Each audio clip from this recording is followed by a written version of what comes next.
छत्तीसगढ़ में मौसम का मिजाज एक बार फिर तेजी से बदल रहा है। उत्तरी भारत के पहाड़ों पर हो रही लगातार बर्फबारी का सीधा असर अब मैदानी इलाकों पर भी दिखने लगा है। तापमान में अचानक गिरावट दर्ज की जा रही है और प्रदेश के कई हिस्सों में ठिठुरन बढ़ गई है।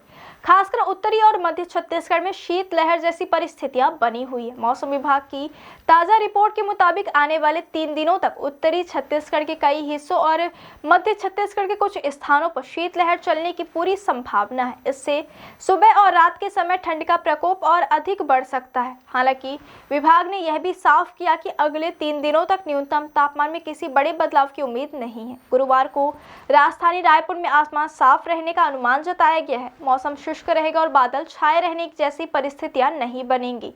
इस दौरान अधिकतम तापमान लगभग 29 डिग्री सेल्सियस और न्यूनतम तापमान करीब 14 डिग्री सेल्सियस तक रहने की संभावना है, जो सामान्य से थोड़ा कम है। रायपुर मौसम केंद्र के मुताबिक आने वाले 3 दिनों तक प्रदेश भर में मौसम शुष्क बना रहेगा और वर्षा की कोई संभावना नहीं है।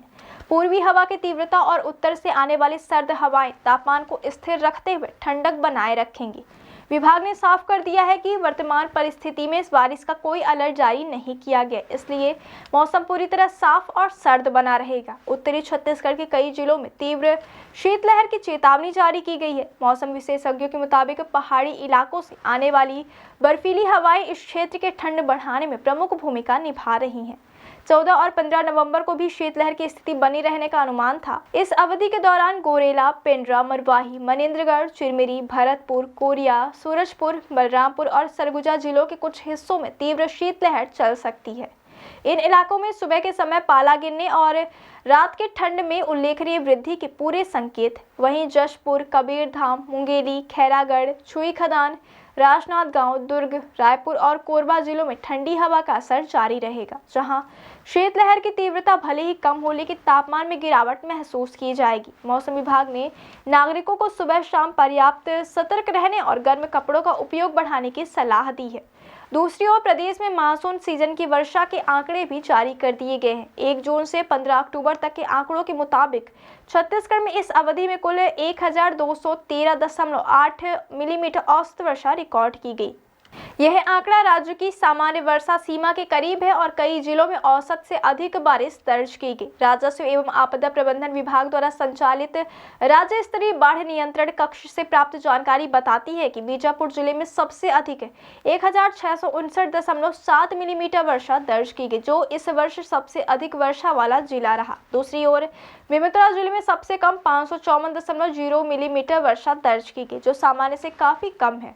वर्षा वितरण में इस तरह का अंतर प्रदेश में मौसम के असमान स्वरूप को दर्शाता है। रायपुर जिले में अब तक 1159.6 मिलीमीटर वर्षा रिकॉर्ड की गई। बलौदाबाजार में 1004.8 मिलीमीटर, गरियाबंद में 1234.9 मिलीमीटर, महासमुंद में 1065.1 मिलीमीटर और धमतरी में 1049.6 मिलीमीटर वर्षा दर्ज की गई।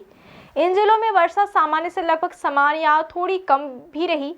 मौसम विशेषज्ञों का मानना है कि इस साल मानसून की स्थिति संतुलित रही, जिससे कृषि कार्यों में न्यूनतम बाधा आई और खरीफ फसलों को पर्याप्त नमी प्राप्त हुई। हालांकि बेमेतरा जैसे कुछ जिलों में कम वर्षा को देखते हुए रबी फसलों की सिंचाई व्यवस्था पर अधिक ध्यान देने की आवश्यकता है। समग्र रूप से देखा जाए तो वर्तमान मौसम परिस्थितियां छत्तीसगढ़ में सर्दी के शुरुआती चरण को स्पष्ट रूप से दर्शाती है। पहाड़ों पर बर्फबारी जारी रहने के कारण आने वाले दिनों में ठंड और भी बढ़ सकती है। शीतलहर की चेतावनी को देखते हुए स्वास्थ्य विभाग और आपदा प्रबंधन दलों को भी सतर्क रहने की सलाह दी गई, क्योंकि तापमान में गिरावट से बुजुर्गों और बच्चों पर भी स्वास्थ्य संबंधी प्रभाव पड़ सकते हैं। वहीं वर्षा के ताजा आंकड़े बताते हैं कि वर्ष 2025 के मानसून सीजन राज्य में संतुलित प्रदर्शन किया, जिससे कृषि और जल संसाधन दोनों को लाभ मिला है। आगामी दिनों में मौसम का रुख स्थिर रहने की संभावना है, लेकिन उत्तरी छत्तीसगढ़ में ठंड का असर सामान्य से अधिक बना रह सकता है।